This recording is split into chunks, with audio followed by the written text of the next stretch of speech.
Good evening.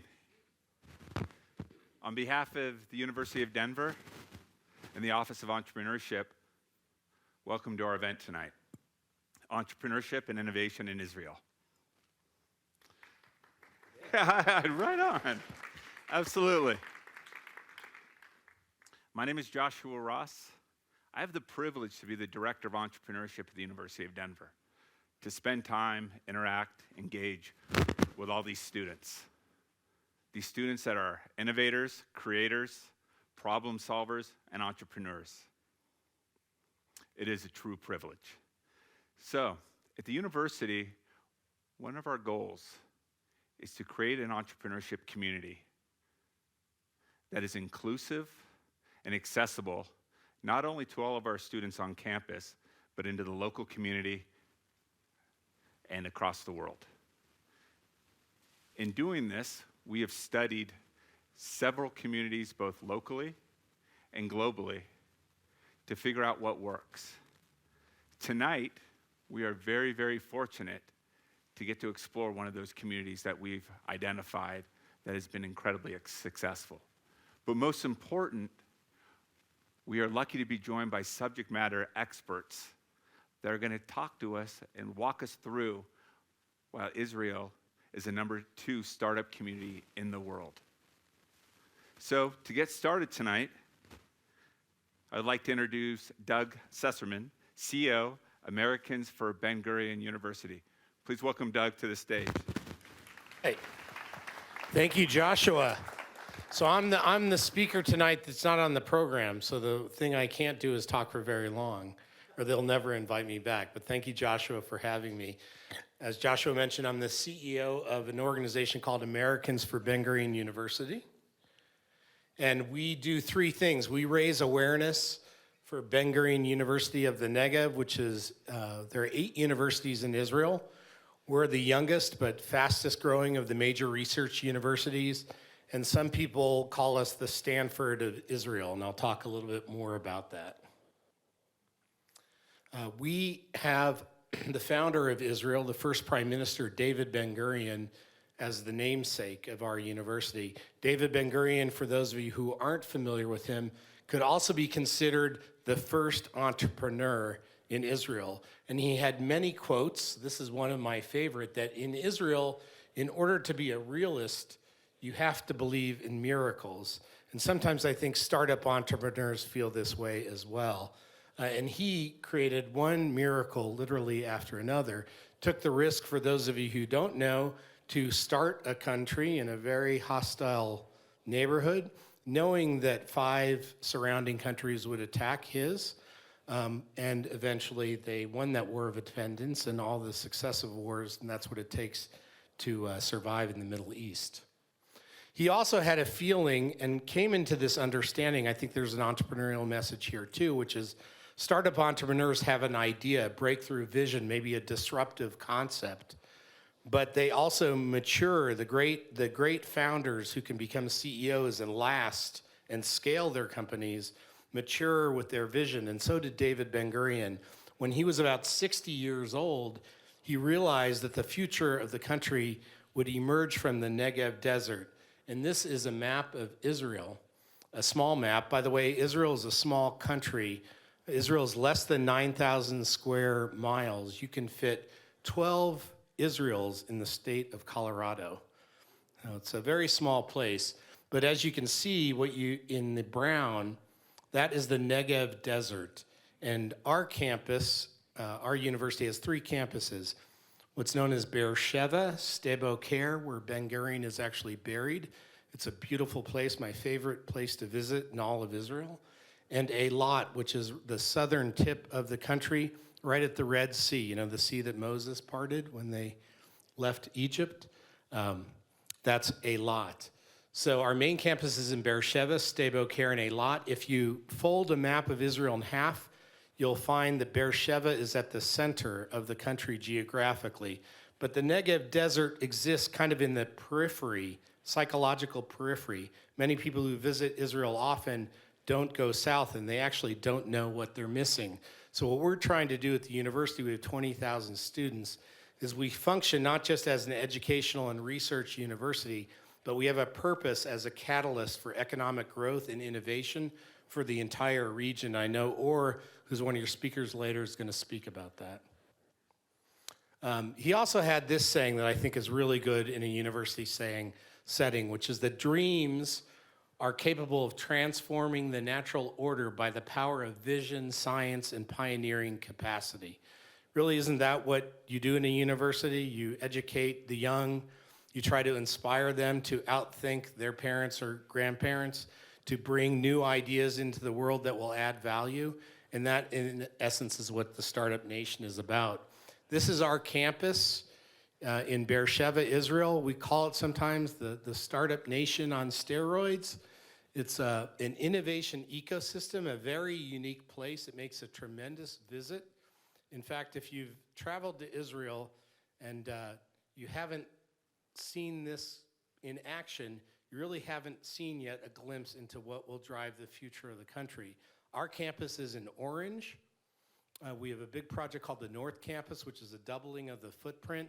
There's a hospital, Israel's #2 hospital across the street called Soroka. We have 2 medical schools and do a lot of medical joint research with that hospital. Then we have the Advanced Technology Park. Or's going to speak about that later, where we have many multinational companies that are headquartered there. And almost, you could think of it as vertical integration and research that they find Israeli tech and then commercialize it. And very unique to Israel is the Israel Defense Forces and the collaboration between the Israel Defense Forces and the universities. All the universities in Israel do work with the Israel Defense Forces. We're unique in that most of the Israel Defense Forces are in the process of moving south into the country.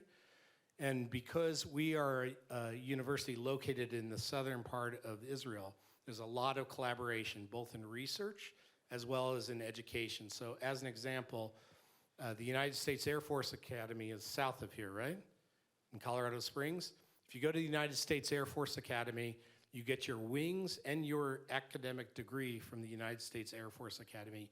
In Israel, if you're an elite unit and you're an Israeli Air Force pilot, you get your wings from what's called Chetzarim Air Force Base, just outside of Beersheba, but you get your degree from Ben Gurion University. We're the academic partner for the Air Force. There's a project going on in Beersheba that leverages the science that we're good at with trying to commercialize it. We call it the Innovation District Project. And it has these elements, and then I'll shut my talk down. There are sort of what we call 3 horizontals and 2 verticals. One horizontal is cybersecurity. The cybersecurity capital of Israel is in Beersheba because of the research that comes out of Ben Gurion University. Then an area which makes sense, but today has become very talked about, is desert or climate technology. You have to remember that Israel is in the Middle East. It operates in a desert. Ben Gurion had this idea to make the desert bloom, drip irrigation, water reuse, all kinds of solar, agri-tech, climate tech that you might hear about has been a core competency of ours for 50 years. In fact, in our Eilat campus, we have a marine biologist named Professor Nadav Shashar that I call the Jacques Cousteau of Israel.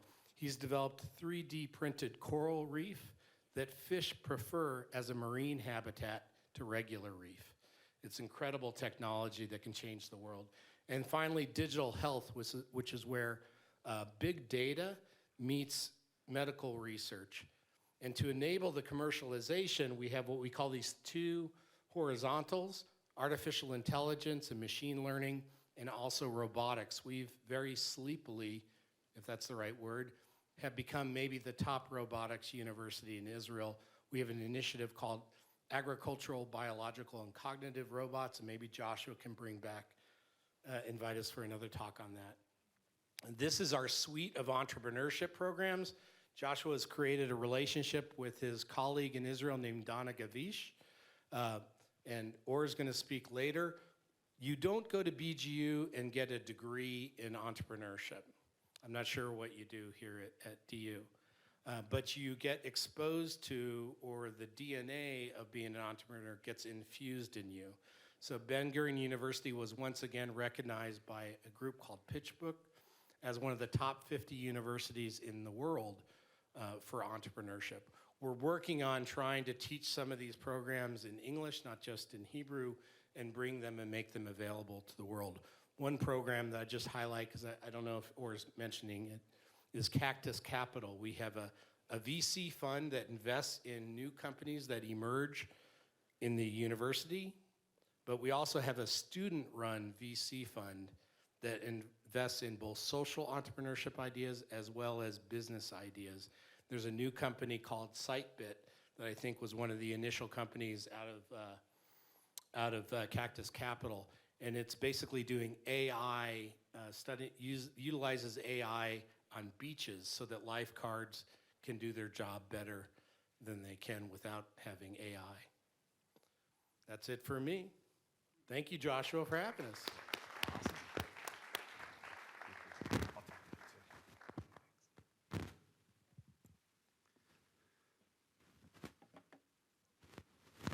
All right. So that's me. So in December, we have the opportunity to take 13 students, some of them are in this audience tonight, to Israel as part of our global entrepreneurship class. In March, I went to Israel for the first time on a planning trip. And prior to going to Israel, I reached out to quite a few people that have spent a lot of time in Israel, have deep knowledge in Israel, to find out where I should go, what I should see, who I should meet. Everybody was very generous with their information, but our next guest went over the top. He sent me a 12-page Word document, single-spaced, on what to do in Israel, where to go. But the focus of this document was what to eat. So as I was preparing for this talk, I was like, I've got to it reads like a book, and it's wonderful. So I actually wrote down one of the excerpts. And I'm going to read from it just to make sure I'm accurate, because I know I have some of my students in the audience that I always tell them they're not allowed to read from note cards. But if you're quoting someone, it's okay. So this is talking about a place to go when I was in Jaffa, which is a little south of Tel Aviv. So it goes like this. A bit further away from the old city and market is Abu Hussan, considered by most to be the best hummus in Tel Aviv. But for those in the know, they say you don't order hummus at Abu Hussan. You order, I'm going to get this right, masabaka. Yeah? No? Perfect? Thank you.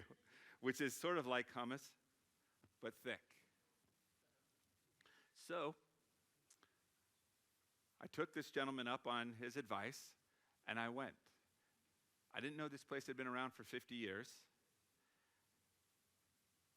And this is what it looks like from the outside. And it is incredibly intimidating to walk into this place. You walk in, and you are in the restaurant.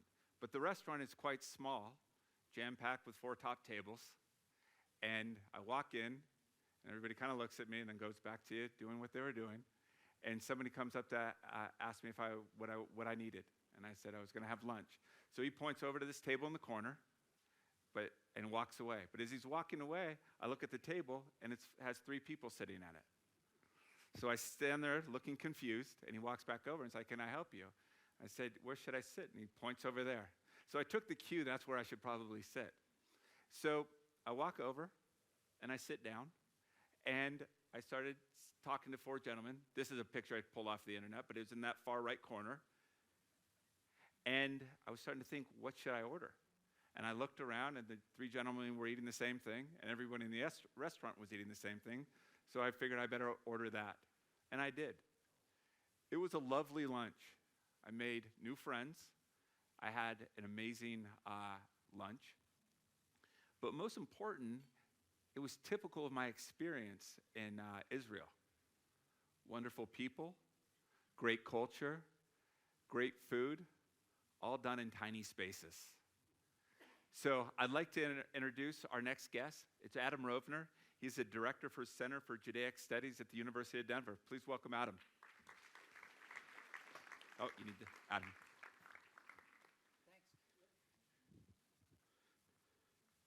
Thanks, Joshua. Everyone hear me all right? So if anybody needs food recommendations for Israel, I'm your man. Okay, we have this queued up for my PowerPoint. Let's go. That's me.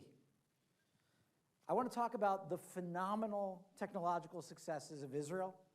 This is the so-called startup nation, and this phenomenal successes seems to demand some kind of explanation.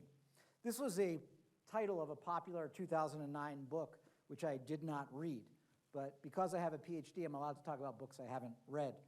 Possibly the explanations provided in this book are better than my own, but those authors are not here because they cost money, and Joshua just asked me to walk over for free from Sturm Hall, so this is what you get. Now, before I go into the historical background that offers a real, if only partial explanation of the remarkable achievements of a small nation the size of New Jersey that has about 8 million people in it, not one of whom agrees with the other person, I want to tell a little bit of a story. Right? So here you can see the size of Israel and the size of New Jersey are just about the same. New Jersey is only 0.02% larger than Israel.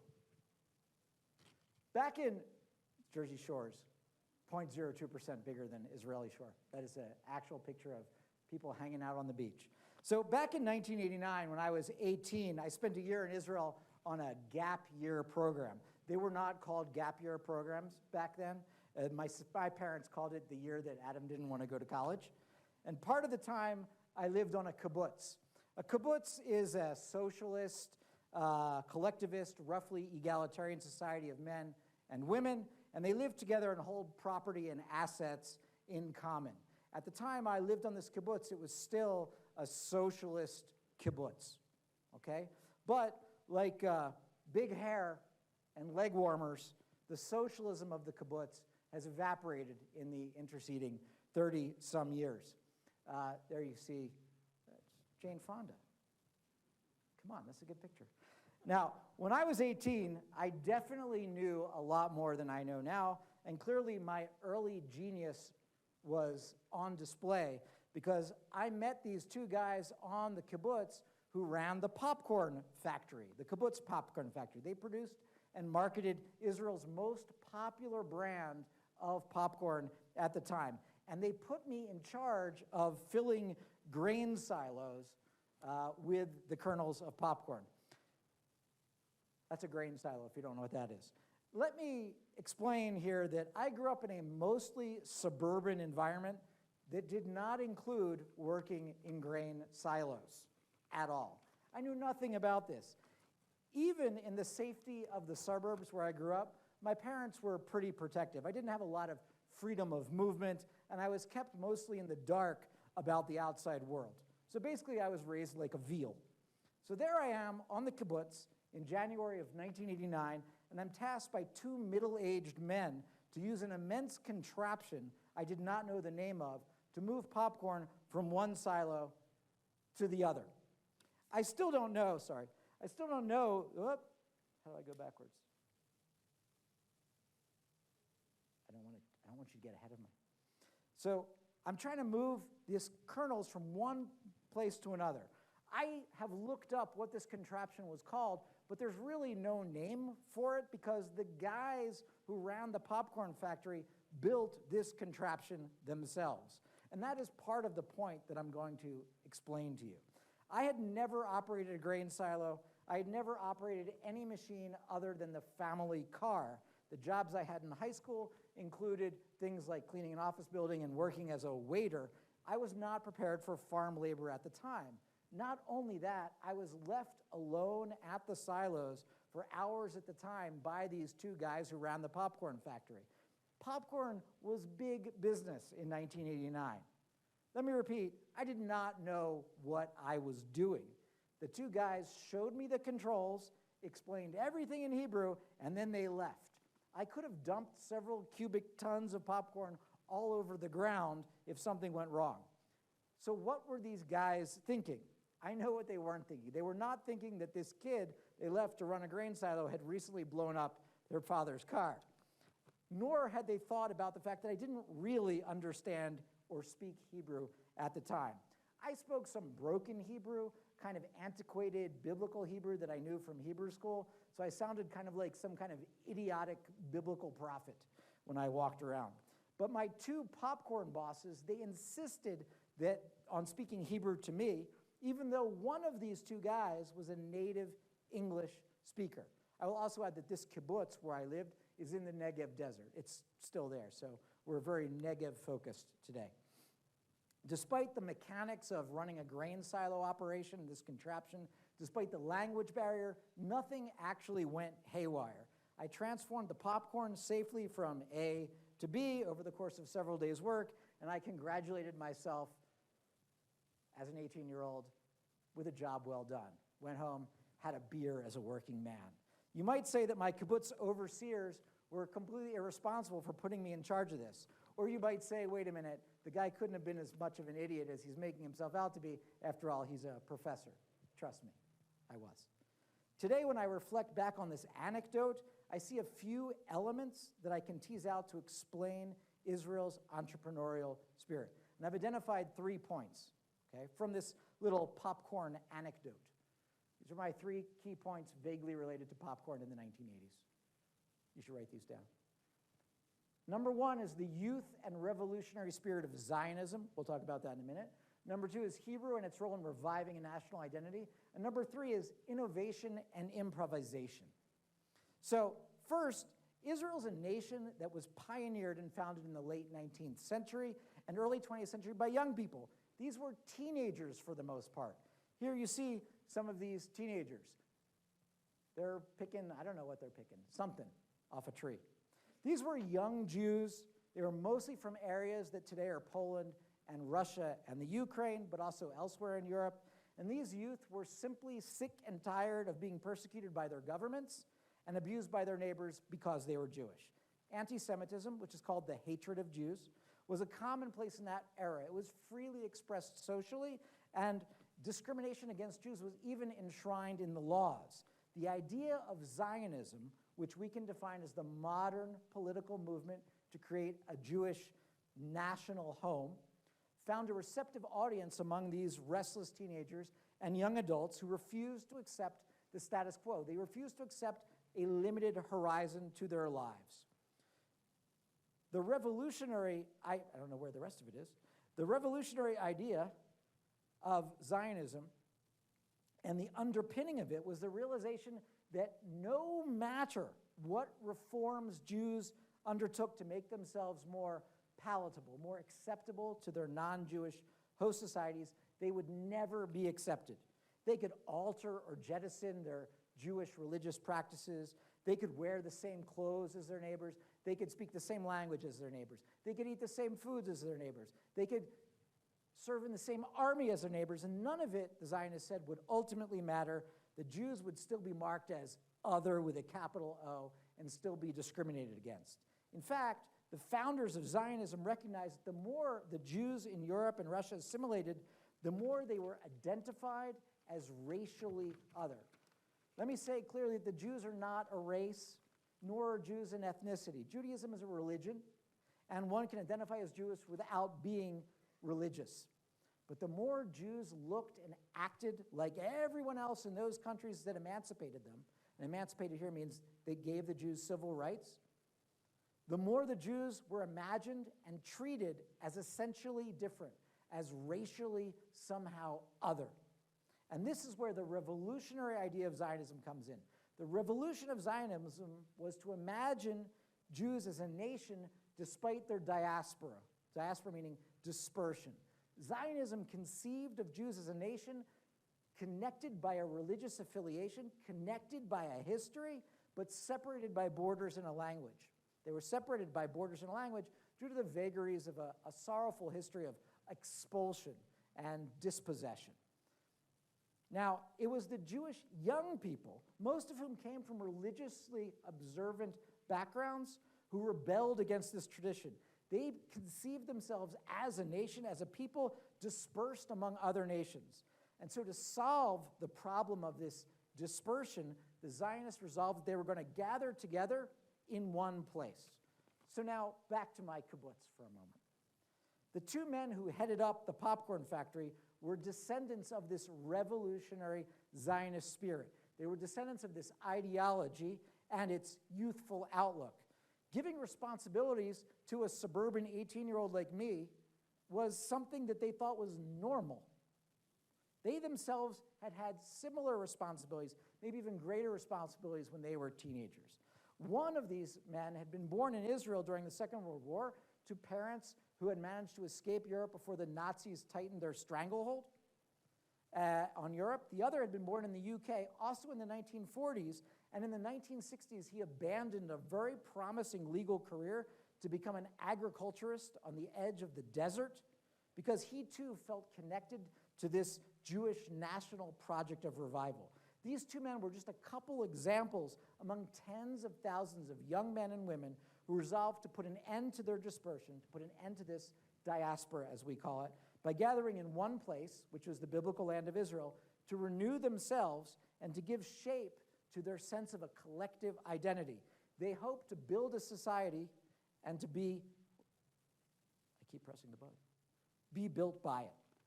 Of course, these young men and women had almost no idea of what they were doing. Bear in mind that these revolutionary Zionists who pioneered living in what would later become the State of Israel had little, if any, agricultural experience. Why? Because they were often prevented from owning land in their home countries, so they didn't know how to farm.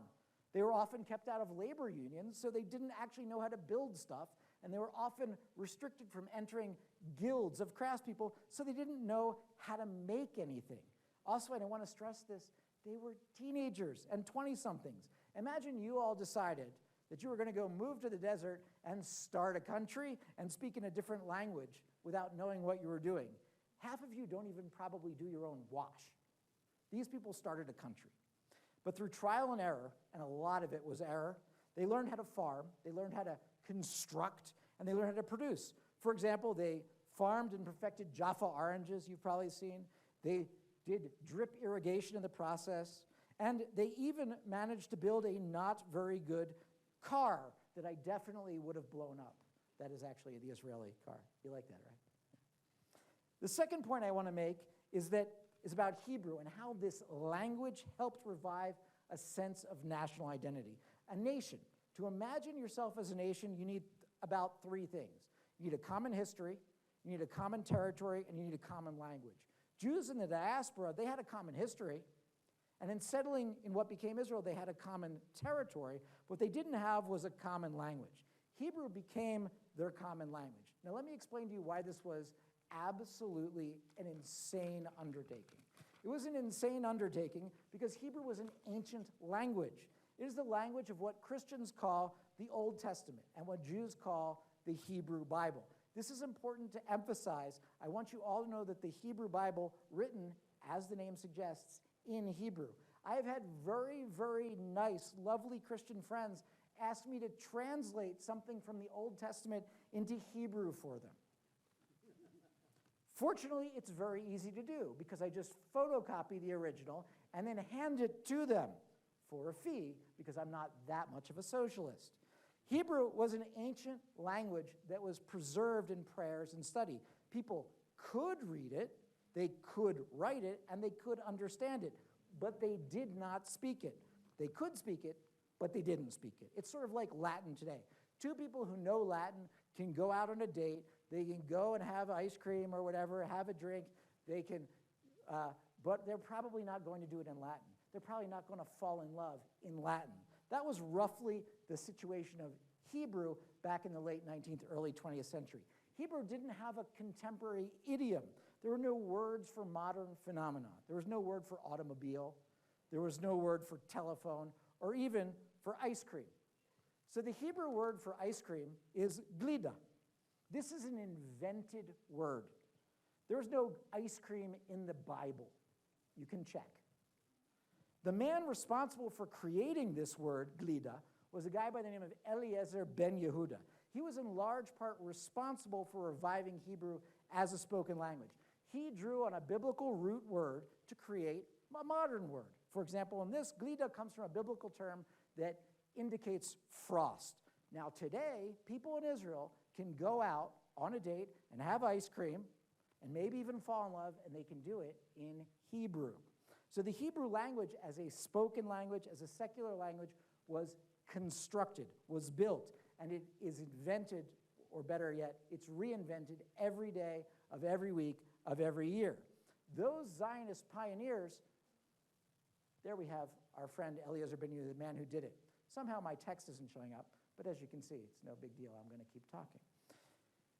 Those Zionist pioneers who came in the late 19th and early 20th centuries, those pictures you saw of those men and women, they spoke Russian, they spoke Polish, they spoke German, they spoke Ukrainian, and they typically spoke Yiddish. Yiddish is a dialect of German, which uses Hebrew letters in its written form, but it is lexically about 80% German. So even though all these teenagers who went there, these men and women, they could speak Russian or Polish or Yiddish with one another, they chose to speak Hebrew with one another. Hebrew was a language they barely knew. They chose to speak it for ideological and for symbolic reasons. Hebrew evoked a biblical era of sovereignty. The other languages they spoke were the languages of dispersion, the languages of diaspora. These were languages that implied to the Zionists a dependence rather than an independence. But Hebrew was different. Hebrew implied autonomy. It implied self-determination. It implied liberation. And so Hebrew was the choice of the national movement for national liberation. The two men from my popcorn job spoke to me in Hebrew, even though one could speak in English, and the other was a native speaker of the Queen's English. Why did they do this, particularly when there were tons of popcorn, a valuable crop that was at stake? They did this, I think, to allow me to conceive of myself as part of what scholars now call an imagined community that is a nation, that is this nation that was being built and is still being built. Now, the third point, the final point I want to make here, and I believe it runs as a thread throughout everything I've said, is that Israel, from its inception, has been a nation of innovation and invention. Zionism was a revolutionary idea. We already discussed that. It was an innovation that rebelled against a Jewish tradition which valued the past above a future-oriented self-determination. Those who came to what became Israel, those who moved there, innovated out of necessity. As you can see, this is a photo of the founding of the city of Tel Aviv in 1909. There's not a lot there to work with. There's a lot of sand. So they had to innovate out of necessity. They quite literally also didn't know what they were doing. They figured it out for themselves. They solved problems. And in the process, they naturally created new problems. And they tried and continue to try to solve those problems that they create. There you go, photo of Tel Aviv today. Looks pretty nice. They built an amazing and pretty fun city on the shores of the Mediterranean. Israel's cultural capital, this city of Tel Aviv, that I guess 13 lucky winners of the golden ticket will go to visit in December with Joshua and with John, you will see that this is a very modern place on the shores of Tel Aviv. The name was taken from the title, the Hebrew title, of a science fiction utopian novel by the founder of Zionism. He wrote a book, it was translated into Hebrew, it was called Tel Aviv. And so it's a city named after a utopian sci-fi novel that envisioned a new and egalitarian socialist community rising from an ancient biblical land. The early Zionists, those people you saw in those pictures, were inspired by this novel and by other works of literature. They came up with new ways of doing things. They had no parents and no grandparents to tell them that they were doing it wrong. They had to innovate and improvise themselves. These were early pioneers who were sailing on a ship of state while they were building the ship. That's a crazy notion, if you can imagine that metaphor. Somehow, that ship of state is still afloat. Modern Hebrew was a late 19th century invention, too. It grafted the ancient roots of a biblical language to create onto a modern shoot, and this flourishes today. We have Israeli authors like Edgar Keret. Some of you may have heard of him. He's a well-known and popular author on NPR shows and radio, etc. You may have heard of Israeli musicians who sing in Hebrew, like Static and Ben El. There they are featured with Mr. Pitbull, I believe is his name. And they also have achieved a lot of success on the small screen on Netflix with Fauda, which is in Hebrew and in Arabic. In other words, what I'm trying to suggest to you is that disruption, revolution, improvisation, invention are everywhere in the lifeblood of Israel's ideological origins. It's carved into this country's very soil, and it courses through the words of men and women who continue to reinvent, recreate, and rethink their everyday reality in a constantly changing Hebrew idiom. This is a very living, breathing, and exciting country that is always changing, and it's always improvising. Thanks.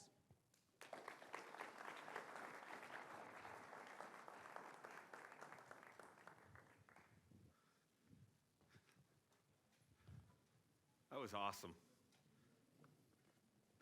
I just want to point out the Revolution 2.0. Adam Rovner arrives in Israel to work on a kibbutz, and the world is never the same.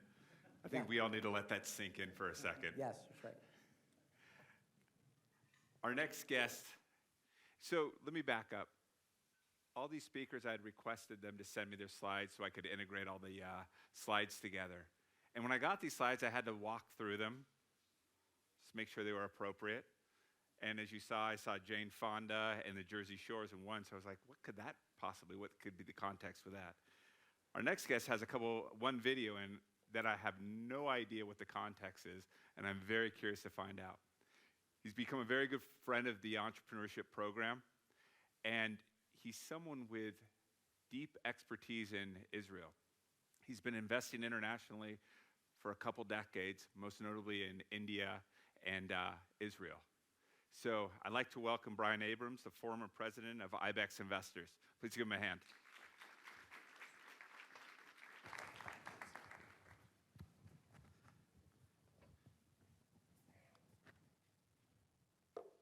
After the final no, there comes a yes, and on that yes, the future world depends.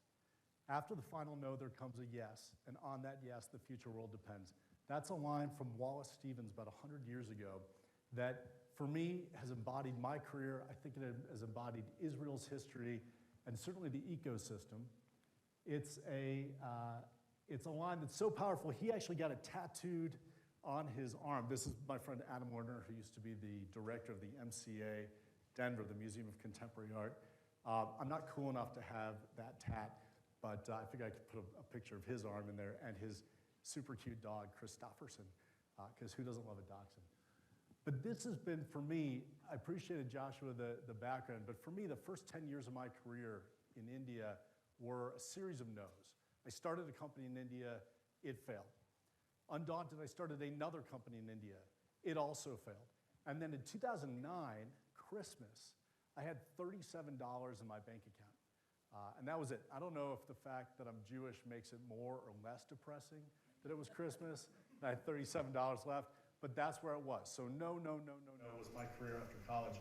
And then I encountered Israel, a startup nation. I was having coffee with an old friend who became my most recent partner. And he had just been to Israel, organized around this book, The Startup Nation, and it tells the story of how Israel has the highest concentration of startups anywhere outside of Silicon Valley, and how it has the most NASDAQ companies of any country after the US and Canada, and how it's Warren Buffett's favorite place outside the US, and how it has the most Nobel Prize winners per capita of anywhere in the world. And he's telling me this, and he said, you gotta go check it out. So I did. I'd never been there.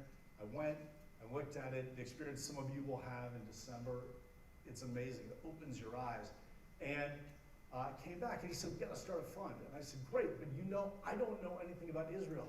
I've never been there. I don't speak Hebrew. It's a brand new thing to me. And I barely know anything about venture capital, and all the stuff I've done up until now has not worked. And he's like, well, that's fine, we don't have any money anyway. So I thought, all right, what the hell? We started with $2 million, which is very, very little in the venture capital world. We clawed and scratched our way up. A year and a half later, we had $10 million.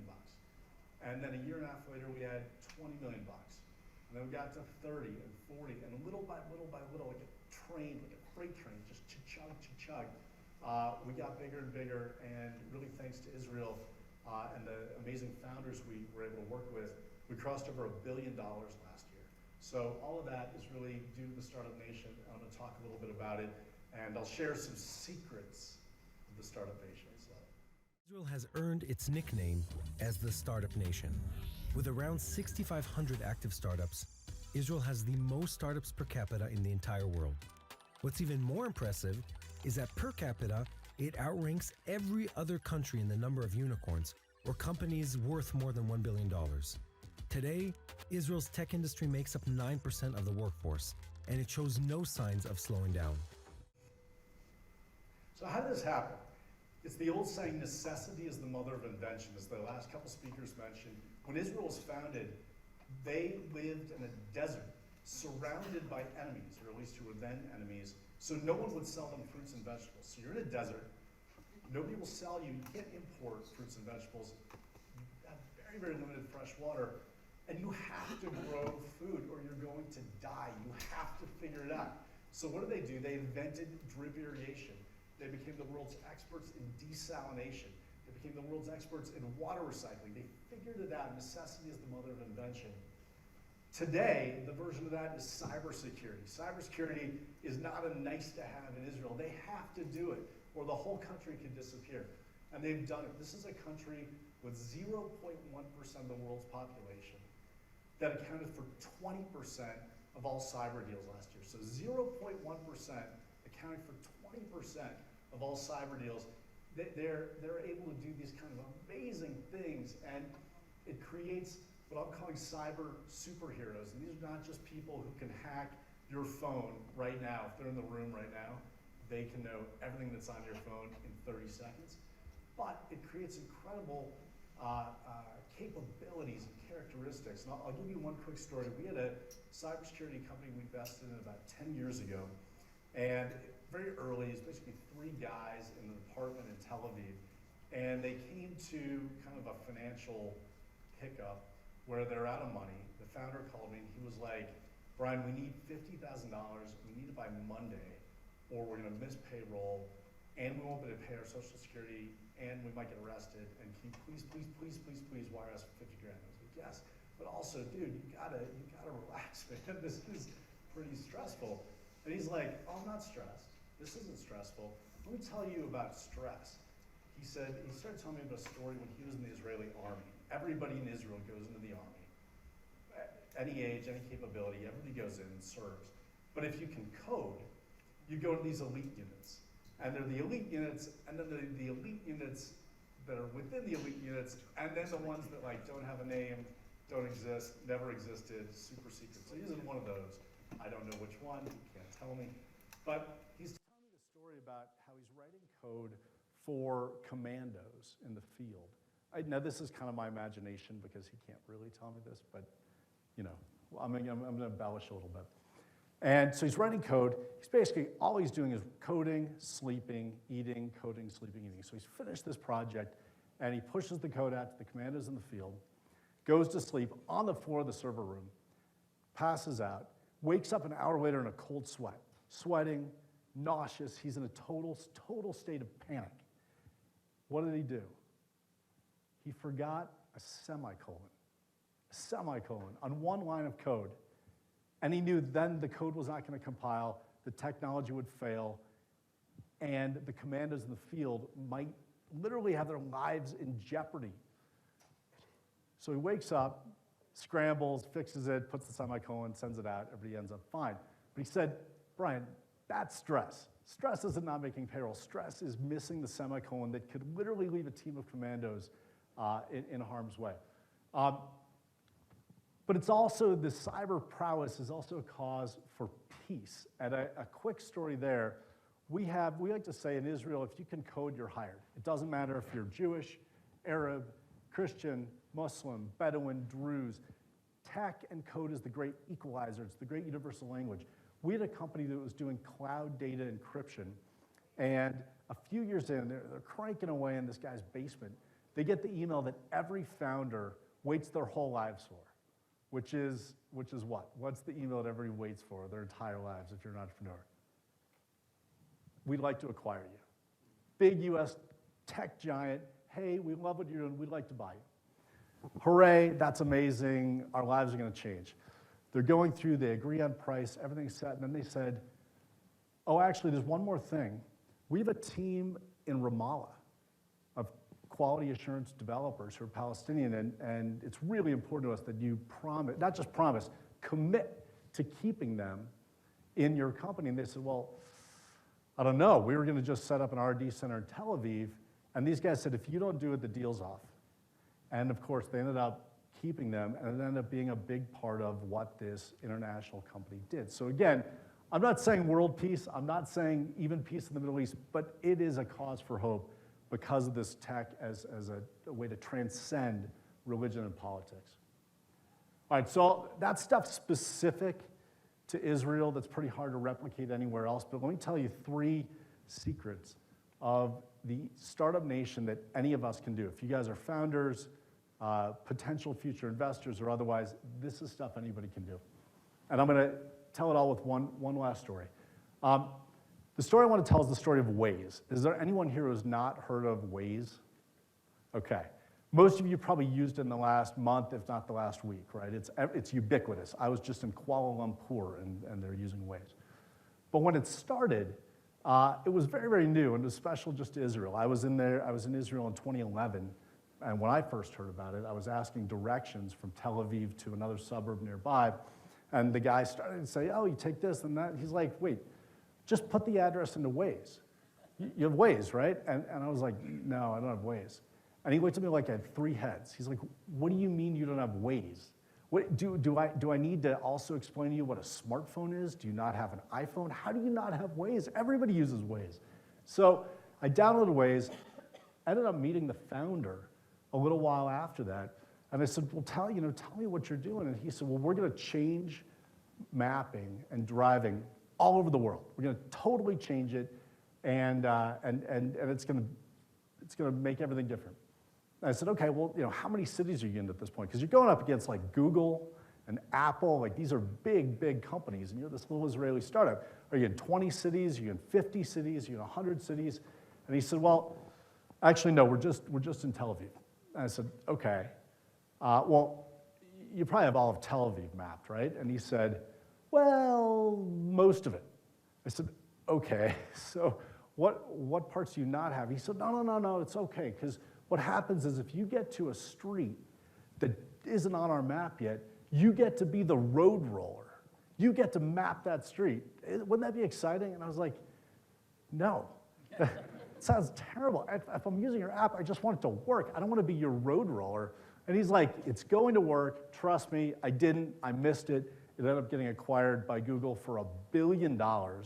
It's probably worth $100 billion if we're standalone today. But that's what he did. He thought big. He said, we're going to change the world, but we're going to start one street at a time. Secret number 2, iterating fast. So shortly after that road roller phase of Waze, they had a big idea. They said, and this is like 2011, The Social Network, the movie had come out. It was like the hottest thing in startup land. So they said, oh, we're going to be the social network on wheels. We're going to be like the traffic social network. It's going to be awesome. What do you think? And I was like, again, no, it's a terrible idea. It's bad enough that people are looking at their phones on the road. We don't want people social networking on the road. He said, we're going to launch it anyway. They launched it. They got feedback from the market. The feedback from the market was, that's a terrible idea. Don't do that. And they cut it off. They cut it loose. They weren't sentimental. They said, we had an idea. We tried it. It didn't work. Gone. But on the flip side, they were very open to serendipity. So they, again, shortly after this, Apple, with its big, giant mapping system, had this huge problem. So bad that Tim Cook, the CEO, said, we know it's bad. We're going to fix it. Please use somebody else's map for a little while we do that. This is Apple. And Waze is like, right here, use our app. We got this. Shortly after that, LA had this event that was known as Carmageddon. Is anyone from LA? Or has been to LA, has driven to LA? Okay. Traffic in LA on a good day is a disaster. Traffic in LA, when they're going to shut down the 405, like the major artery through LA, for 2 days, is epic. Carmageddon. This was going to be like the worst thing that happened to LA in a decade. And Waze was like, well, hold on. We got this. Like, this is what we do. We're outsmarting traffic together. We are going to solve Carmageddon. And they were on the local news, and everybody started downloading it. And sure enough, Carmageddon wasn't quite so bad. Everybody used Waze, and it actually worked. And on top of that, suddenly, everybody in Los Angeles who downloaded this and who had been kind of had their weekend saved by Waze was a loyal user who was using it and telling their friends. And now they've got another city. They've got a beachhead, and they grew from there. And a lot of unhappy residents. And a lot of unhappy residents during Carmageddon. All right, last secret. Israelis are notoriously candid. And candid is like way too polite a word. Israelis are like New Yorkers on steroids. They're just brutally honest. They will tell you exactly what they think immediately. The only way to offend an Israeli is to not tell them what you think. This is an incredibly powerful tool for startups because when something doesn't work, social networking on wheels, somebody speaks up and says, that's a bad idea, don't do that. On the flip side, somebody has a great idea, and again, they say it. Doesn't matter if they're the most junior person in the company. And I'll tell one last quick story. First trip to Israel, a lot happened on that first trip to Israel. Maybe that'll happen for you guys too. First trip to Israel, met a startup. We're waiting outside a conference room, and it's glass windows, and I'm waiting with a new friend, and there are two guys in there, and they're arguing, they're yelling. It's really loud. And Hebrew naturally, as spoken by Israelis, is louder than English, but this is even louder. This is like next level. And so it's Hebrew, I don't understand it yet, but I said to my friend who did, I was like, it's getting kind of bad in there. Like, they're really fighting. Like, should we get in there? Should we break it up? Are these guys going to start to punch each other? What's going on? And he looked at me, he's like, fighting? It's like, they're just debating the next feature to roll out in the app. Those guys are best friends. And then I look back, and they're like laughing, and they walk out of the door, and they have coffee. That's what they do, and that's how they iterate fast, and that's how they start small and think big. And Joshua, here's your clip. What? Did we just become best friends? Yup. You want to go do karate in the garage? Yup. So those are the secrets. That's my 7-year-old. Now you guys can go and do it too. Thank you very much.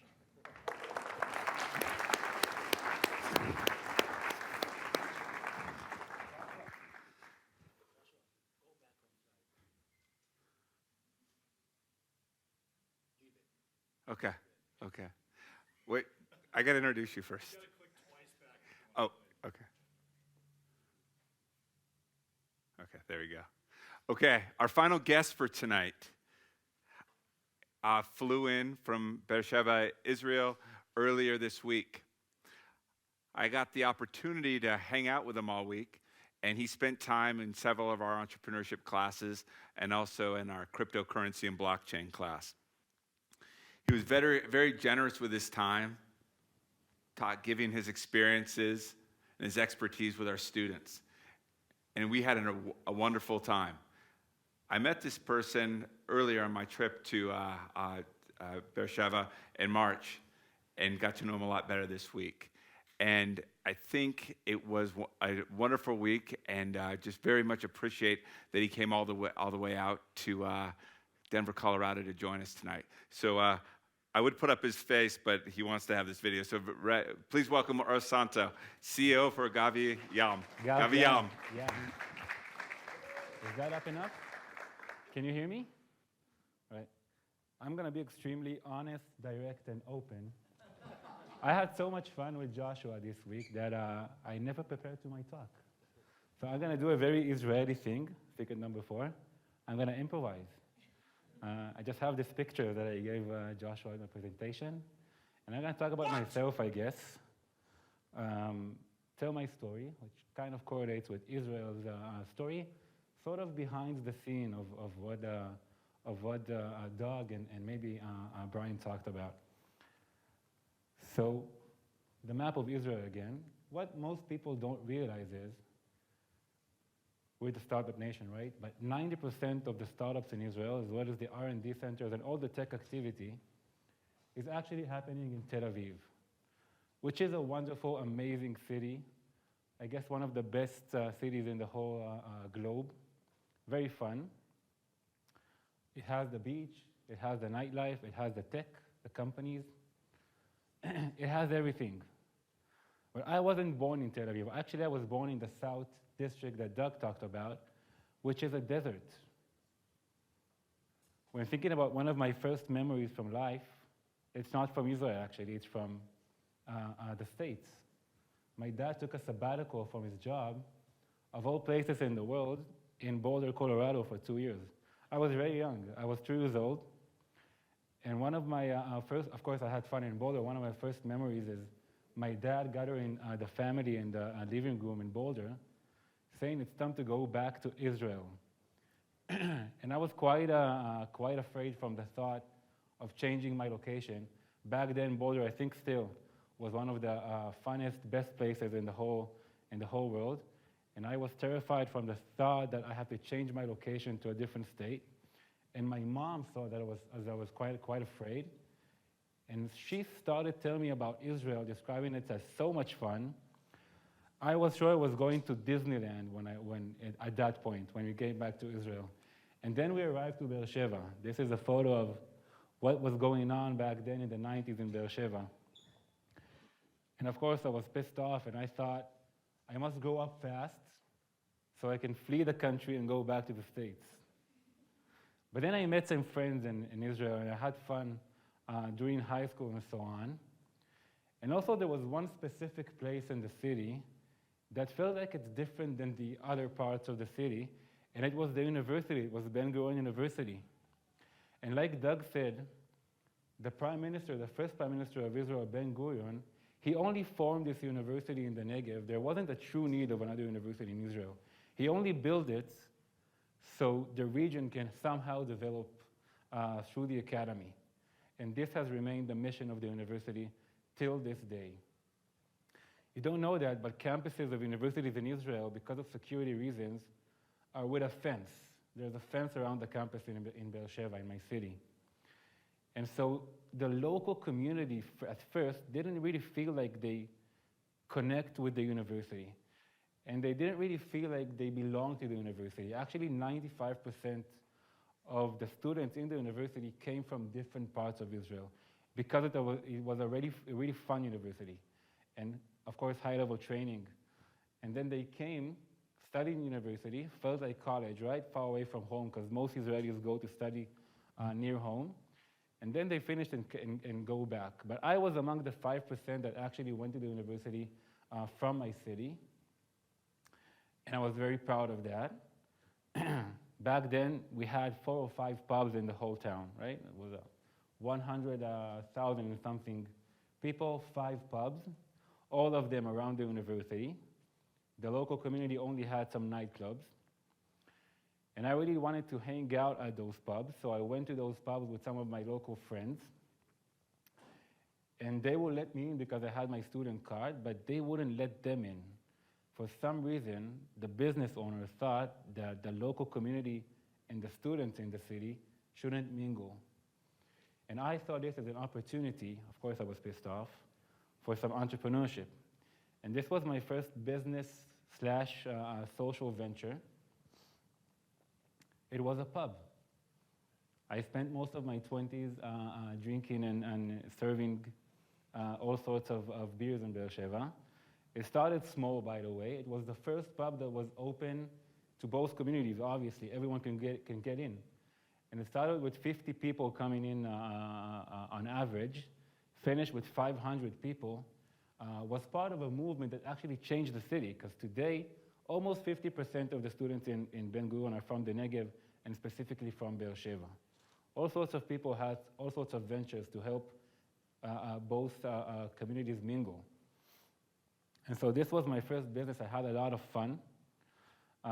Spent most of my 20s with this pub, and then we opened another dance club that was obviously open to everyone. It was a lot of fun, but then I grew out of it, I guess, and I kind of sold my business to other people. It was quite an exit, by the way, because it was a startup building a pub that's open for everyone in Beersheba. So I made some money, and I wanted to invest in something interesting. And then I got into Bitcoin, which was also very fun. I started thinking about Bitcoin, starting to think about how it works and whether I should invest in it. It was back in 2016.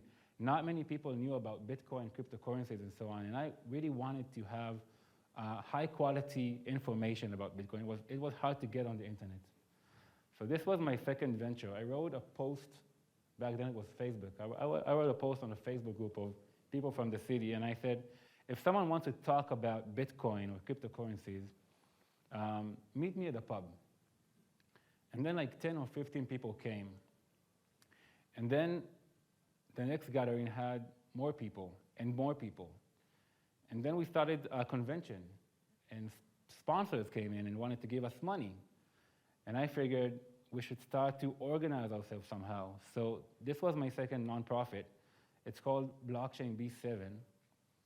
Became one of the communities of the university. Last year, we supported at least 5 ventures, local entrepreneurs to build some kind of blockchain ecosystem startup. One of them has raised more than $20 million last year, and that was really great. We hand out a lot of money. We brought a Bitcoin and cryptocurrencies ATM to the city. We bring lots of different spokespersons to talk about cryptocurrencies to Beersheba. And we made the city one of the leading cities in terms of blockchain innovation right now in Israel. And this is in the university. We talked about the secret sauce of Israel's startup, becoming a startup nation. I guess it's the government deciding that we have no other choice. And they invested heavily through the Innovation Authority in all sorts of startups from all types of fields, and specifically cybersecurity, sometimes directly, sometimes through venture capitals and all sorts of investors. But also, most universities in Israel are actually nonprofits funded by the government. Lots of higher education entities are like that. And so the government also has the Council of Higher Education, it's called. And they thought about universities in Israel in general. They thought about students, and they thought about the ecosystem, and they said, one of the most crucial things for universities in Israel to do is form an entrepreneurship center and try to provide all the students and staff and researchers with entrepreneurial skills. I guess this is what Joshua and his team is right now doing in Denver University. Because the entrepreneurial skills are important for everyone in Israel, everyone in the world, basically, to have in today's world where it is so competitive and you have to excel in everything. So the set of skills they thought, and also, of course, promote entrepreneurship and tech ventures, should happen in universities. And they published a tender, decided to invest a total of $10 million divided between universities that form a good enough plan to build an entrepreneurship center in the university and provide those tools and activities to the students and staff. And I was lucky enough to be invited by the head of the Entrepreneurship Center, Dana Gavish, that Doug mentioned, to help her write the whole thing, the whole response to the tender, and actually plan an entrepreneurship center that didn't exist back then at my university. Because they knew I have a background, of course, with entrepreneurship, and back then I was working on my research in behavioral economics. It seems like the right thing to do for me. So we sat down for a few months, and we planned the entrepreneurship center called Yazamut 360. I know some of you guys are going to visit this December. It's going to be fun. And ever since we formed this entrepreneurship center, actually most universities following the tender did so as well. I think more than 100 startups has been formed, either researchers or students in all universities, specifically ours more than 30. At least 15 of them has already raised a sum of, I don't know, a seed money of at least $1 million, which is, I think, a great example of how governmental money and the realization of how we should go forward in terms of promoting technology and startup ventures is coming to life. So what we did is we formed, as Doug said, a venture capital, also an accelerator for all sorts of research-based startups, a community that is of communities that is called Yazamut Communities. And right now we have 10 communities evolving some kind of technology in the university, having tens of events with thousands of students attending, realizing now that their university degree is not enough. They have to do more within their degree in order to lead in the future when they go to the market, when they finish their studies. And actually, it has been recognized by the Global Consortium of Entrepreneurship Centers as one of the best entrepreneurship centers in the world last year, which was, of course, a great proud for us. Moving forward. So the university, which was a great university, as I said, lots of people like to come and study.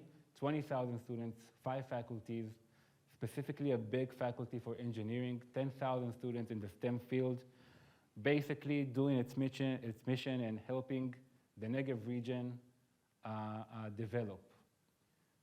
Yet the students came to the university, finished their studies, and even if they loved Beersheba, even if they loved the Negev, they couldn't find jobs. So they had to go back to their cities. Basically, they had to go back to the center of Israel and find jobs to work. The mayor of our city and other people that were leading back then the whole situation, of course, the president of the university, thought they should do something about it. And so they thought they should form a high-tech park, an advanced technologies park, right next to the university. But as I said, most of the high-tech was in Tel Aviv, right? Most of the ventures, most of the R&D centers, most of the companies.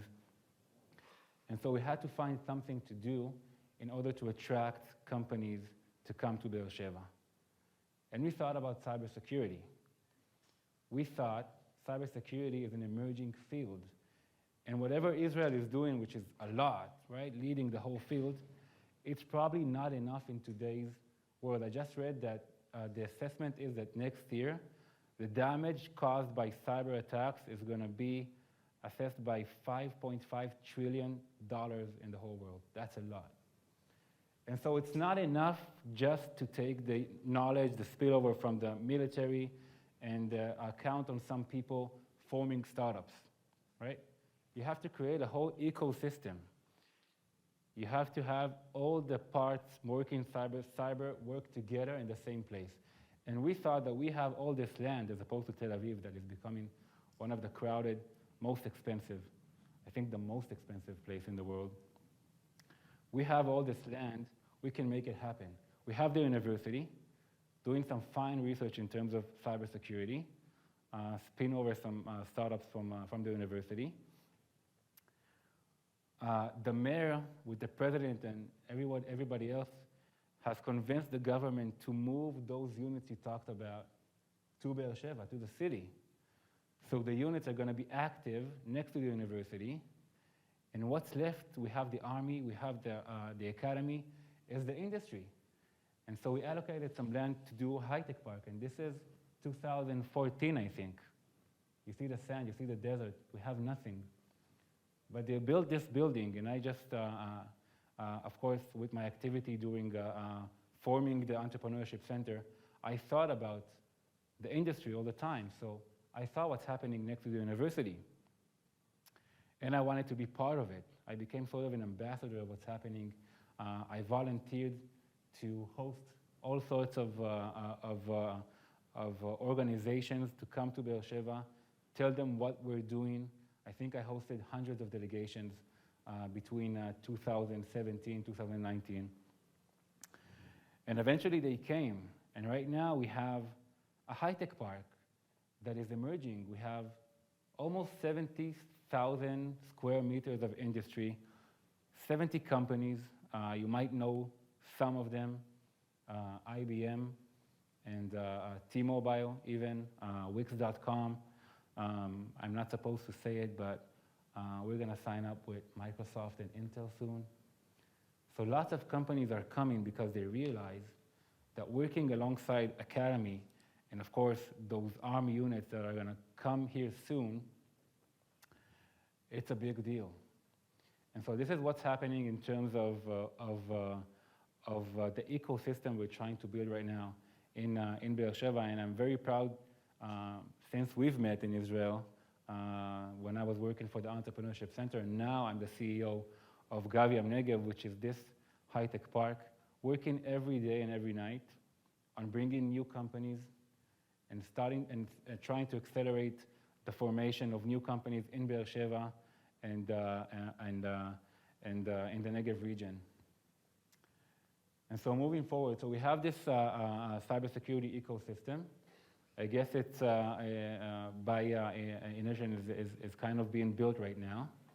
And we figured, since we're a desert, we can do some other stuff.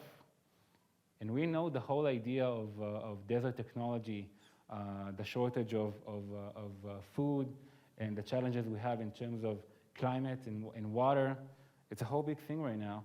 Actually, the university is working towards and just formed the Climate Research Center in the campus in Sde Boker, and all sorts of studies in the fields of climate and energy.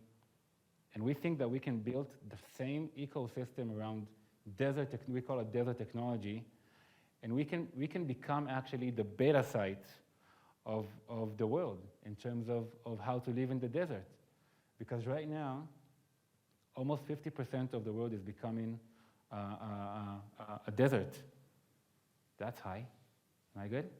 All right. And 20% of the world's population is living on dry land, right?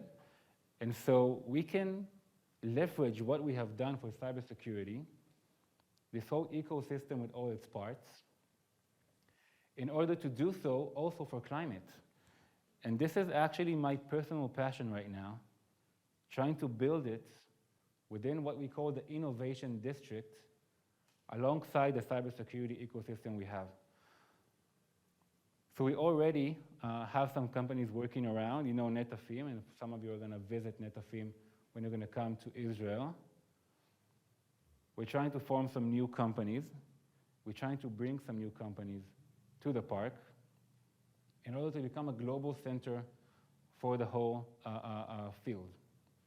So this is a photo of what's happening right now. I know Doug showed it, but I really want to specify how close and compact everything is. The orange part is the university, which is going to double its size. And by now, it's the fastest growing university in Israel. Also the youngest, but the fastest growing, with 5 faculties: engineering, humanities, science, management, obviously, business, and health faculty that is located inside a hospital, the yellow part of the picture, that is the second biggest hospital in Israel. So lots of research at the university hospital is happening inside this hospital, Soroka. So we have the university. Right across the road, we have a hospital, which is huge. And then we have a train station that now allows people from all over the country to come and work in Be'er Sheva. This is a new phenomenon for us in Be'er Sheva, because we got used to people going out of the city every day, or out of the city at all to work. And now we have lots of people coming from different parts of Israel to work in Be'er Sheva, either the university, the hospital, mostly the high-tech park. And then we have the high-tech park. Right now we have 4 buildings. It's quite remarkable, but one of the buildings is actually facilitated by the Israel's Defense Force right now. They are getting their trainings and working from the high-tech park, walking with their uniform in the streets of the high-tech park, right next to the employees of IBM and Microsoft. This is quite amazing to see, actually. So this space, everything is within a 5-minute walk. This is obviously an illustration, but 2025, there's going to be a whole big campus of the telecommunication units of the Army. 6,500 soldiers are going to be active there.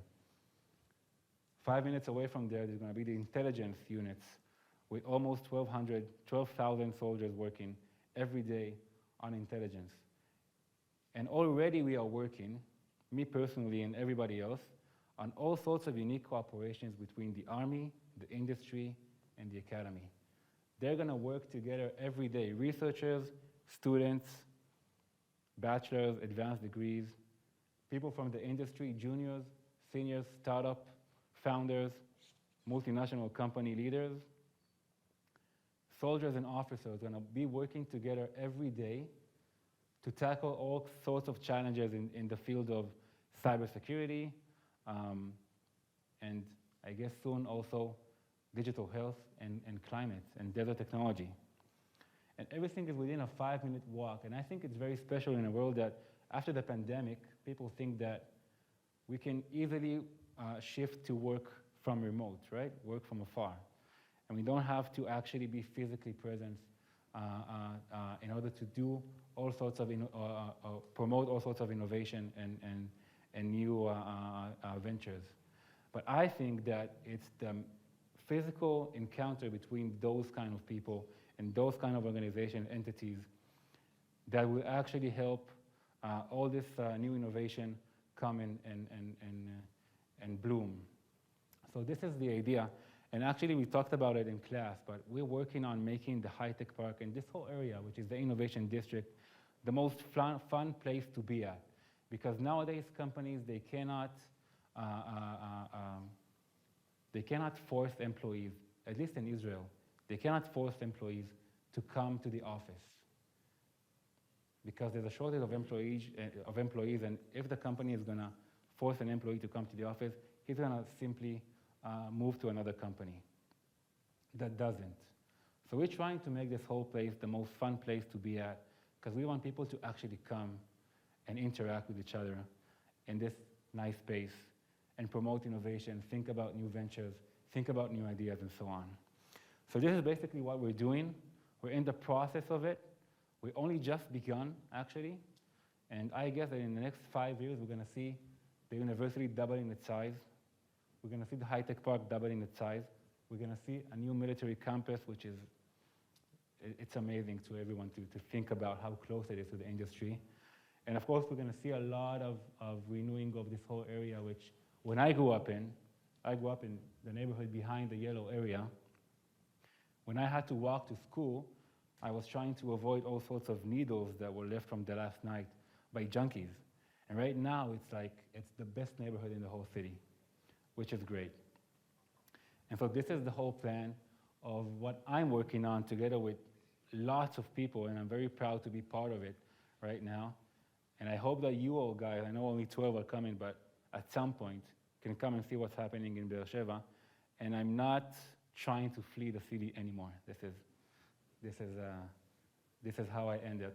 So I guess that, yeah, is this you already? So I guess that what I want to say is that I wasn't thinking of myself as an entrepreneur when I started, but I always saw the needs and sort of got into the gaps during the way.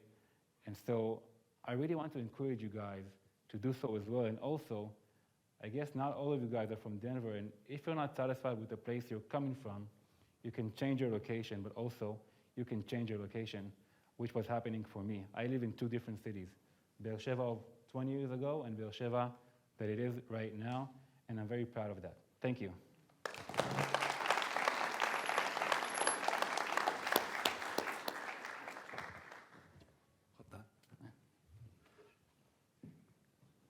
I'd love to give a round of applause for our speakers tonight. They were absolutely phenomenal. Thank you very much. So thank you for spending time with us tonight. I know everyone has many things going on in their lives, and the fact that you chose to spend a little bit of time with us, I appreciate it. I hope everybody had a great time as much as I did tonight. So thank you all. Be safe and be well, and have a great night. Take care. That was wonderful. Angry.